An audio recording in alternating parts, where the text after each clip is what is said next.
We have the resources to stay in isolation. Homeless population does not, and it's in that gap where it can get away from you. Right now, people across the country are being asked to stay home, limit their travel, and protect their health. But from one local shelter, they say the focus needs to be on the city's most vulnerable, for it is they who pose a major risk to community transmission.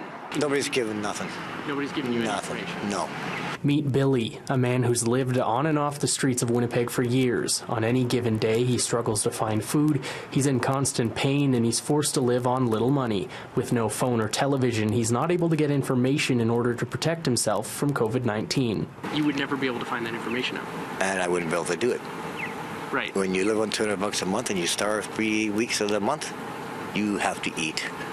And you have to go out and you have to walk That's around. right. And that's what sucks. Another barrier for the homeless, their health. Billy says he's always short of breath and isn't sure right now if he's presenting symptoms or not. They would ask you if you've traveled internationally, to which you would answer No. And then they would ask you if you've bumped into anyone who's positive for COVID-19. Would you be able to answer that? No, because nobody knows, right?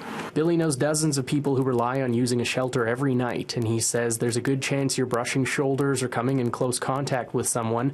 It's this exact reason why Main Street Project's Rick Lees says they could be a catalyst for community spread. Vulnerable people are not an island unto themselves, and they interact freely with all of us in terms of finding safe places to stay warm, like malls, in using public washrooms, and so on. They are with us and amongst us, and they're part of our community, so they should get the same level of concentrated supports as we do everywhere else to keep us all safe. Lee says community organizations are in need of funding and space for shelter now more than ever. He says with social distancing, they've had to begin using more space per person in their shelter, and this only leads to more questions. How do you isolate a homeless person? If someone does get COVID-19 and they are a chronic substance user, we may need to have to provide that substance to prevent them from having serious withdrawal issues and death.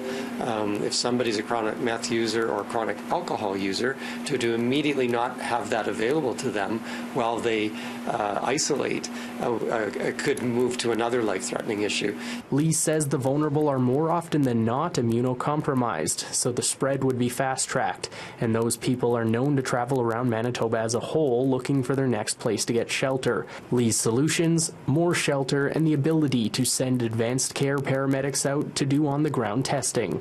We need to have the ability at all three facilities as large shelters to have testing on the ground, again, so that we can do proper assessments here and where appropriate do testing. That's the best way to get ahead of community spread within vulnerable population. In Winnipeg, Mike Albanese, City News.